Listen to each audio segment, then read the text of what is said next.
Oi, Rúbia. Tá sendo um prazer receber você aqui hoje.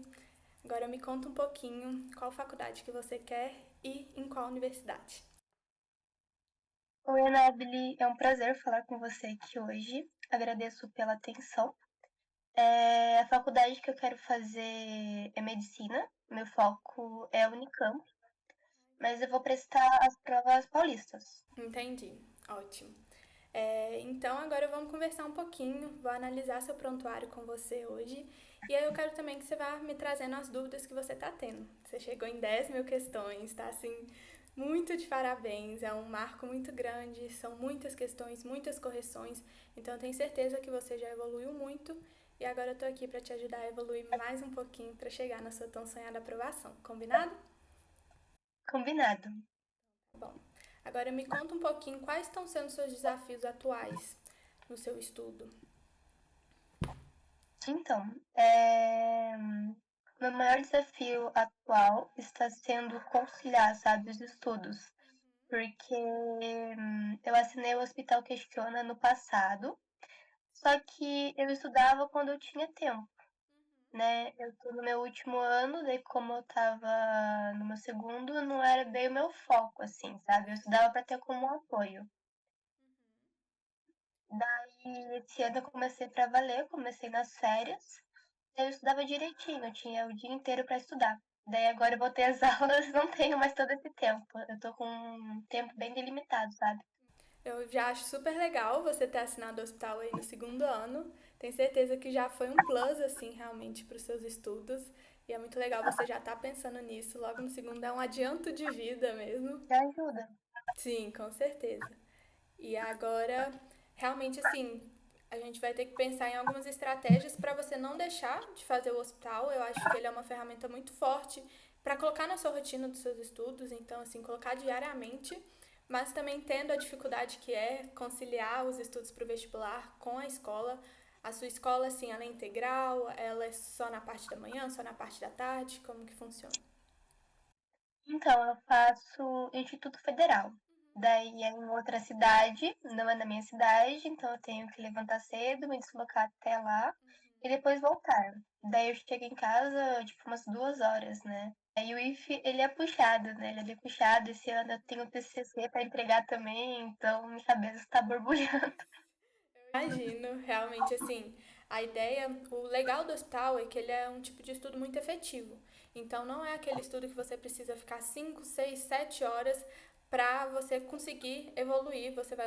Você vai ter as questões e corrigindo bem, você não precisa fazer um número enorme de questões. Eu acho também que você está vindo das férias, um momento que você não tinha outras coisas assim, como a escola, que te tomou um bom tempo. Então, talvez você estava acostumada a fazer um certo número de questões e agora, fazendo um pouco menos, você ficou mais frustrada. Às vezes te toma um tempo e você fica assim, eu só queria estudar para o vestibular. Pode ser essa sensação. Exatamente. Eu fui também aquela vestibulanda que tentou conciliar o terceiro ano com o pré-vestibular. E assim, muita gente consegue. Eu acho que aqui, depois de passar por isso, eu posso te dar umas dicas para tentar deixar isso menos cansativo. Então, assim, acho que coisas legais para se fazer é realmente colocar uma meta na sua rotina, que seja uma meta possível de ser feita todos os dias, mas tendo em vista, assim, que você me falou, que chega 2 horas em casa, mas também seria uma meta mínima, assim, em dias mais Uhum. tranquilos, você vai conseguir fazer mais, e isso vai ser ótimo, mas quando a gente estabelece um número e consegue cumprir aquele número, todos os dias, é muito melhor do que a gente tentar fazer 50, 60 questões todos os dias e fazer um dia, dois e depois ficar um tempão sem conseguir porque se frustrou em relação a isso. Então, acho que algo muito legal é a gente estabelecer aí realmente um número. Se a gente pensar em 20 questões por dia, no final da semana a gente vai ter 140 questões feitas, no final do mês a gente vai ter aí quase 500, 140, 280. Vamos ter aí mais de 500 questões no mês. E a gente tem um ano pela frente, né? Então, pensando em fazer assim, no mínimo 500 questões por mês em 10 meses até o vestibular, com certeza vão ser muitas questões, você já tem um número muito legal. Então, assim, Respira nesse momento, vamos focar em fazer e corrigir com qualidade, porque o segredo vai estar nas suas correções. E então é isso, eu acho que seria legal a gente estipular e ter um momento. Pode ser a primeira coisa quando você chega em casa, você. Não, agora é o meu momento do hospital. E aí você fica com essas 20 questões de meta e aí depois a gente pode aumentando de acordo, porque também a gente tem que ver o nível que você tá atualmente. Você tá no R2, certo? Certo, eu comecei como R1. Ótimo, então a gente já tem uma evolução aí. E o R2 a gente ainda vai focar em pronto-socorro bastante. Então, focando no pronto-socorro, que é ali que a gente vai aumentar a sua base para a gente ir para o R3 e o R4, dá para a gente fazer de 4 pronto-socorros por dia, 5. Em dias mais tranquilos a gente vai fazer mais, mas eu acredito que você vai conseguir gerir bem se você colocar essa meta por dia, principalmente assim, cuidar bastante do seu pronto-socorro, que eu acho que é onde está a sua chave, assim. Pelo que eu vi, o seu pronto-socorro não está muito cheio, então acho que você está conseguindo também manter ao ponto de não ter muitos fantasminhas, nem nada do tipo, isso é bem legal. Ainda mais no R2, assim, você está de parabéns. E aí, o que você acha? Que estabelecer uma meta, mesmo que mínima agora, mas fazer isso todos os dias, você acha que é uma ideia legal? Me conta um pouquinho. Então, Anábeli, você viu, né? No meu prontuário não tem nenhuma constância. Cada dia tem dia que falar um monte, tem dia que tá um pouquinho, né? Daí, ontem eu tava pensando exatamente sobre isso, daí eu falei, vou fazer umas 60 questões por dia. Falando de 20 questões, eu vou fazer umas 60. Daí, então, ontem eu consegui fazer 60. Eu fiz 65 ontem. Daí eu tô tipo, vou fazer mais 60 por dia, sei lá, tipo, eu tô tipo, vamos ver se eu conseguir manter por uma semana, tá bom. Se não der, eu diminuo, aumento, tal. É bem ver aquilo que você consegue fazer nos dias mais puxados. A gente tem que tentar Uhum, ver aquilo do dia mais puxado, para não ser no dia mais puxado você virar e falar, não vou fazer nenhuma porque hoje tá impossível. Não. Em dias puxados eu consigo fazer o quê? 15, 20? Ok. Em dias mais leves, se você conseguir fazer 60, assim, você tá de muito parabéns. É um ótimo número de questões. Fora tudo da escola, né? Porque tendo em vista que você ainda tá no terceiro ano, então acredito que você ainda tem atividades na escola, algumas questões também fazem em relação à escola, certo? sim, então, o último ano, você sabe, né? O foco é vestibular. A gente chega no primeiro dia, né? Os professores, então, né, gente, o vestibular, você fica tipo, meu Deus, professor, para de falar no vestibular. Sim, é o foco, assim, você até cansa um pouco de falar sobre isso. Então, assim, é isso. Eu acho que se a gente estabelecer um mínimo e focar nesse mínimo por dia, vai ser muito melhor do que a gente tentar, às vezes, fazer o nosso máximo e aí nos dias que a gente não conseguir, acabar não fazendo ou fazendo bem menos do que a gente poderia se a gente criasse realmente aquele hábito. Cheguei em casa, vou fazer quanto tempo de hospital? 1 hora? Então, vou lá separar 1 hora e faço todos os dias. Tenho certeza que isso vai ser bem efetivo para você. E assim, com essa rotina louca de terceiro ano, ainda mais você em um instituto federal, tenho certeza que você estabelecer assim, cuidar da sua organização, cuidar da sua rotina, vai ser muito melhor para a sua escola, para os seus afazeres na escola e também para cuidar do seu hospital, né? Que seus pacientes aqui dependem de você e da sua presença aqui todos os dias também, certo? Certo. Então, tem mais alguma coisa que você hoje em dia acha que poderia melhorar, que está com dificuldade em relação ao hospital? Então, eu também tenho uma outra dúvida em relação às correções. Porque eu nunca acho se eu realmente fiz uma correção efetiva, sabe? Eu fico tipo, tá, será que foi suficiente? Entendo. É uma preocupação, assim, bem até comum, eu também tinha por muito tempo. E aí eu comecei a perceber, assim, que a gente não deve, principalmente assim, quando a gente não tem domínio 100% daquela matéria, a gente tende a querer ir atrás de toda ela por conta de uma questão. Se cair uma questão de isomeria, preocupa em relação àquela isomeria. O que eu precisava saber que eu não soube para essa questão? Se ela cair de novo, o que eu preciso saber? Eu mesma, quando eu percebi isso, foi muito bom. E, assim, eu tinha uma dificuldade muito grande com matriz. E aí eu não sabia, não tive isso na escola. E aí, quando caiu uma questão de matriz, eu ia lá, via a resolução, aprendi a tirar determinante de matriz e aí escrevia lá. Aí eu falava assim, agora eu sei fazer uma questão de determinante. Aí o hospital, com um algoritmo muito inteligente, ia lá e me mandava outras questões de matriz. E aí quando chegava outras questões, eu tentava fazer de novo e eu acertava? Não, eu errava, porque eu ainda não tinha aprendido como fazer uma questão de matriz. Mas eu fui fazendo isso tantas vezes que depois eu comecei a aprender. E aí eu fui ganhando base para a matriz. Não foi na minha primeira questão, mas fazendo isso, tentando abarcar a matéria inteira na hora de uma questão, mas tentando corrigir muito bem a questão no sentido assim, eu conseguiria acertar essa questão se eu visse ela de novo a partir de agora? É isso que você precisa depois que você sai de uma questão. Se caísse em outra prova, porque as provas repetem muitas questões, então assim, se uma questão é da FUVEST, ela pode cair no Enem, ela pode cair na Unicamp. Então, se você aprender a fazer aquele estilo de questão, a questão já te ensinou muito, entendeu? Então, acho que vai ser muito bom e acho que vai te dar uma segurança também, se você pensar dessa forma. Você acha que é possível fazer dessa forma? Você já faz? Como que normalmente você corrige suas questões? Então, por exemplo, quando eu tô num conteúdo mais tranquilo, assim, tipo, eu acertei, eu fiz uma questão, ela foi certeza. Principalmente mais de simulados de humano, né? Que geralmente a grande maioria das pessoas tem facilidade, né? Eu leio o diagnóstico bonitinho, eu falei, tá, eu pensei mais ou menos isso, tá, pulo. Daí quando é uma questão de exatas, que é o conteúdo que eu mais tenho dificuldade, acho que a matéria que eu mais tenho dificuldade é física e o prontuário, né?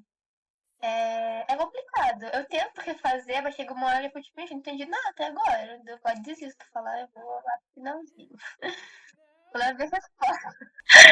É assim, quando a gente. É legal você usar as dicas nesse momento, porque elas vão te Uhum. direcionar também. Mas se você não conseguiu fazer, marca falha. Mas eu falo assim, depois que você já terminou a questão, já viu que você errou, você vê, as correções são muito boas. Então, assim, tenta seguir com a correção e olhando para a correção, normalmente você consegue entender aonde você errou, o que, que você deveria ter feito? Uhum. As correções são muito boas, de verdade, né? Mas, tipo, geralmente eu sigo, né, o diagnóstico do hospital. Daí quando, tipo, mesmo assim eu não entendi. Daí eu pesquiso depois no YouTube com a questão, assim, ajuda bastante também.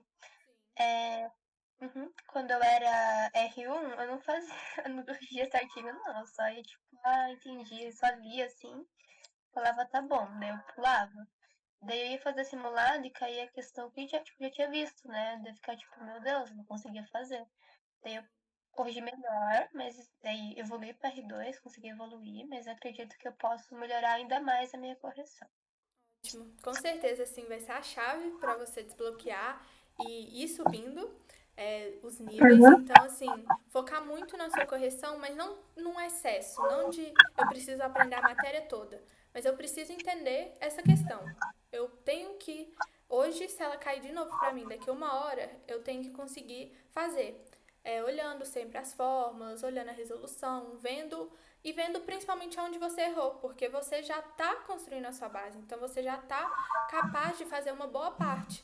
Então, ali você tem que Uhum. focar exatamente onde você trava, onde você erra, porque você aprendendo a lidar com essa parte, você vai crescendo e acertando ainda mais questões a partir disso também. Entendi. Então, testa isso, eu tenho certeza que vai ajudar muito e vai fazer com que você evolua bastante. E assim, como física é a sua maior dificuldade, como a gente consegue ver aqui no prontuário, é muito legal que ela seja uma das questões que você mais, uma das matérias que você mais faz questão. A gente pode aumentar isso aí também, né? Eu falo que assim, a nossa maior dificuldade, infelizmente, tem que ser a nossa matéria que a gente mais cuida, que mais faz questão, porque isso vai fazer uma diferença muito grande no final e é ali, é no nosso erro que está a nossa evolução. Então, com certeza, fazer mais questões de física, é, acho que você já faz bastante, mas física ali tem que estar no seu top um no máximo top 2 que com certeza vai ajudar a alavancar. Biologia também é uma matéria que está mais embaixo, mas, por exemplo, matemática, acho que física ainda pode subir matemática. Então, na hora de escolher qual questão fazer naquele dia, focar em física pode ser uma ideia bem legal também. Entendi. Todo dia eu faço questão de exatas e tal. realmente é que me ajuda, né? Porque se você for ver os meus simulados de exatas, são tudo mais pra baixo. Assim, a gente tem que tentar colocar os dois, pelo menos, juntos para começar a subir os dois juntos. Então, se nesse Uhum. momento você tá com mais dificuldade em exatas e os seus simulados refletem isso, como a gente pode ver aqui, é bem interessante você fazer às vezes 2 para um, 3 para um, ou seja, fazer 2 simulados de natureza e matemática para um de linguagens e humanas. Eu tento fazer, seguir essa dica, porque se for ver meu simulado, exatas tá bem pra baixo de fato e humanas eu tenho 80%, né? Daí eu, então, daí eu tenho medo, tipo, vai que eu vou pra R3, assim, eu não sei nada de exatas. Tem que voltar, entendeu? Eu fico tipo, meu Deus. Você não saber nada de exatas, porque por mais que ainda a gente não tenha chegado nos 80%, você já tá aí nos 70, 67, e é assim, é fazendo simulados, corrigindo as questões, que você vai conseguir aumentando. E a cada simulado que você corrigir, você vai adquirindo mais conhecimento e mais base para ir aumentando nos próximos simulados. Pode não ser no próximo, porque às vezes não vai cair a mesma coisa que caiu no anterior, mas aos poucos você vai vendo esse aumento no percentual. Então é bem legal e ótimo se você já faz isso, até para isso, para o hospital não burlar o algoritmo, né? Porque se você só fizer de linguagens e ficar tirando 80%, ele vai te levar para o R3, mas que às vezes não vai corresponder exatamente às 4 áreas do Enem, né? Então é bem legal isso, focar de 2 simulados de natureza direto em matemática e depois um de linguagens, pra gente aí aumentar realmente a área do segundo dia do Enem, tá bem?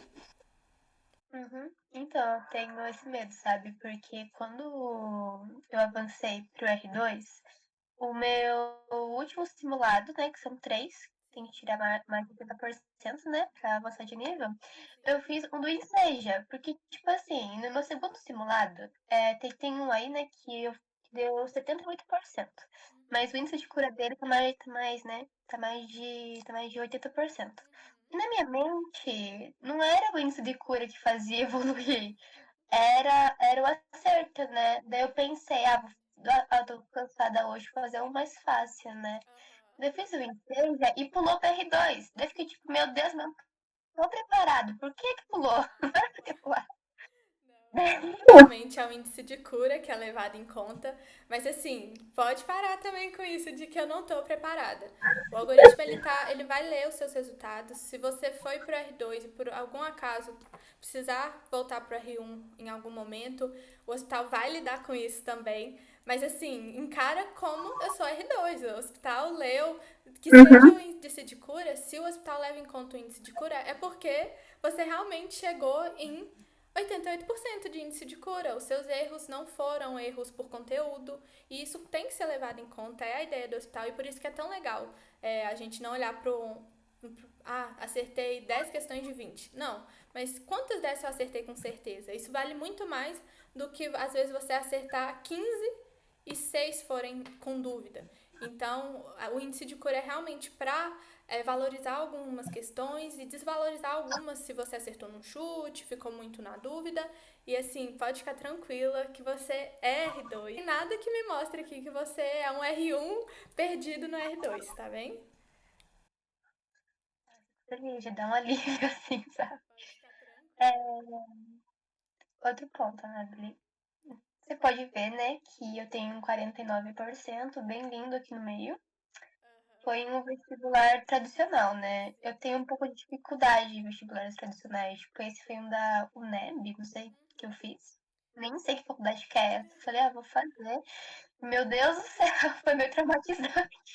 O negócio era, tipo, acho que 40 questões, assim, não lembro. E, nossa, foi pior que o Enem, que tem 90. É assim mesmo, mas deixa eu te perguntar, foi a primeira vez que você fez esse vestibular?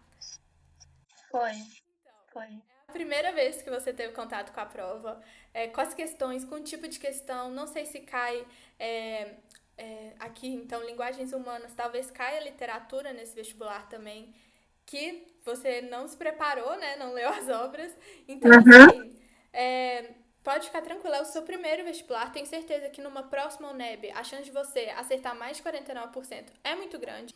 Tem umas provas, não sei se é o caso da UNEB, que são mais regionais, então elas cobram algumas coisas da região, geografia da região, história da região. Então, tudo isso influencia também. Mas o importante é que você tenha corrigido bem essas questões. Deve ter dado um pouquinho mais de trabalho do que o normal, mas você corrigindo bem, eu tenho certeza que ela te agregou muito.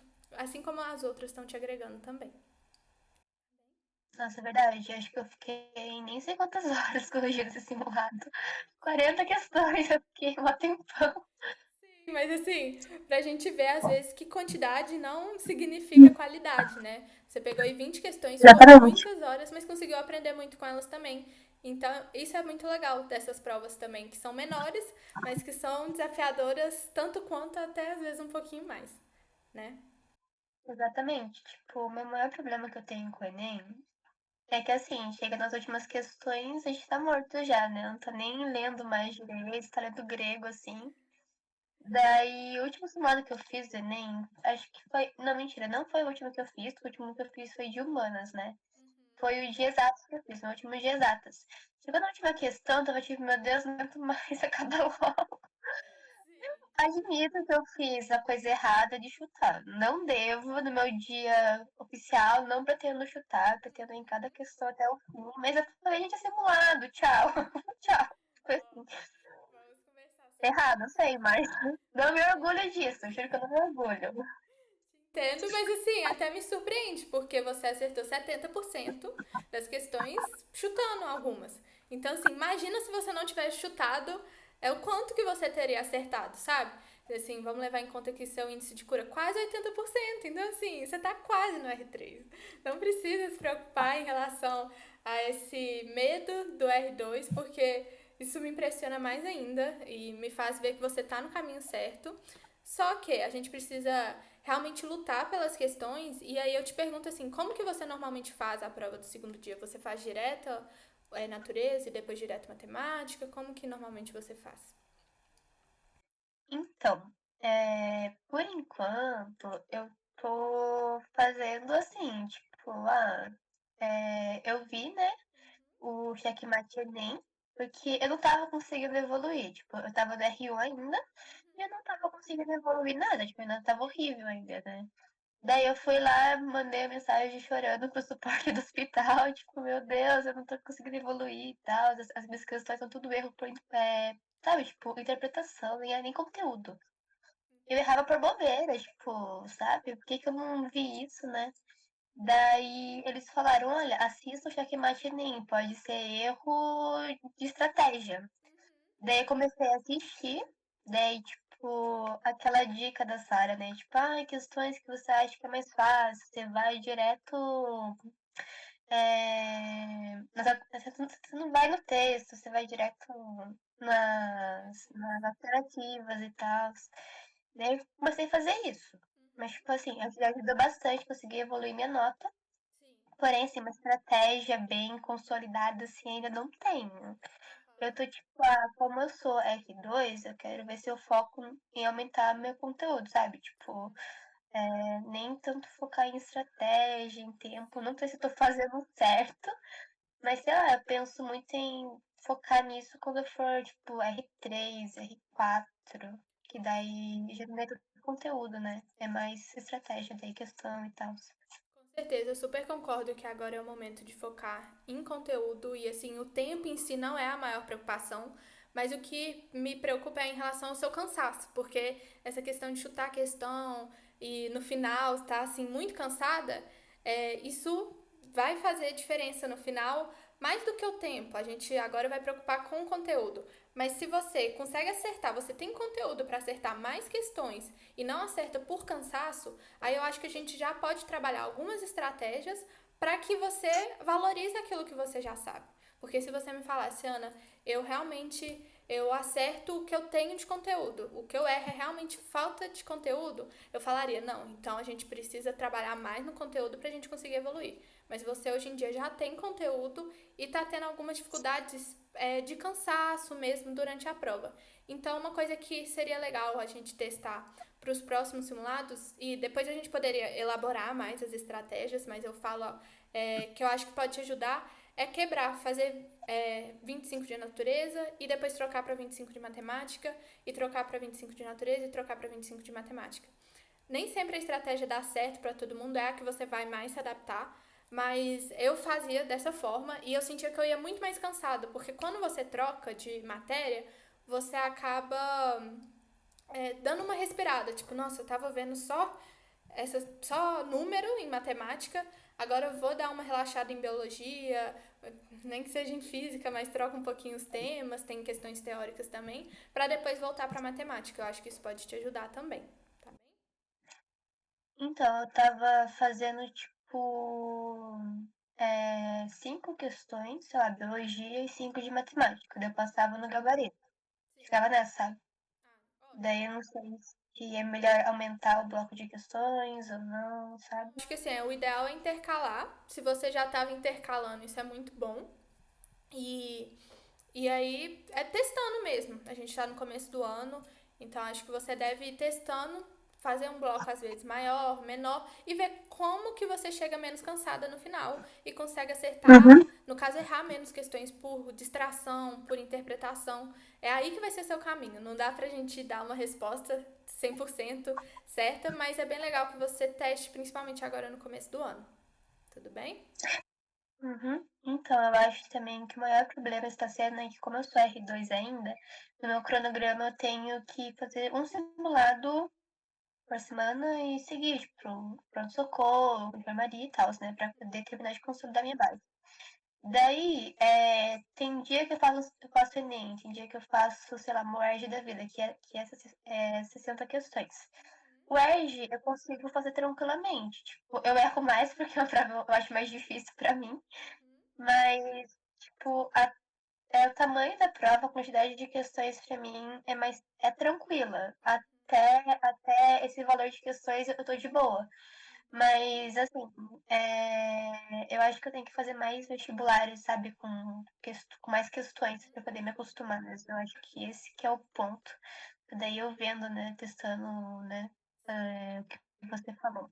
Legal demais, assim, você já ter essa percepção e com certeza. Então, se você sabe que um dos seus pontos fracos hoje em dia está sendo o número de questões, é buscar escolher vestibulares agora com um número maior para treinar exatamente isso. Eu tenho certeza que vai te ajudar também nesse momento. Uhum. Ok. Mais alguma dúvida, Rúbia? Não sei, acho que não. Ok. Se você precisar de alguma assistência também, pode procurar a gente no suporte. E é isso. Eu agradeço muito pela essa reunião nossa, por essa mentoria. Espero ter te ajudado. Tenho certeza que você está muito próxima do R3, mais do que você imagina. Assim, é nítido ver no seu prontuário, pode ter certeza. Você está no R2 porque você é R2 e está muito próxima aí do R3. E tenho certeza que aplicando essas dicas, focando no segundo dia, você vai conseguir chegar bem rápido no R3 e aumentando aí. E tomando cuidado também para cuidar do vestibular, dos vestibulares durante esse ano, junto com a escola. Tenho certeza que você vai conseguir alcançar as suas metas. Combinado? Ok, obrigada, Anabelle. Suas dicas foram ótimas. Eu vou aplicar todas. Fico feliz em saber, tá bem? Uhum. Um beijão, Rubio. Até. Beijo, tchau. Tchauzinho.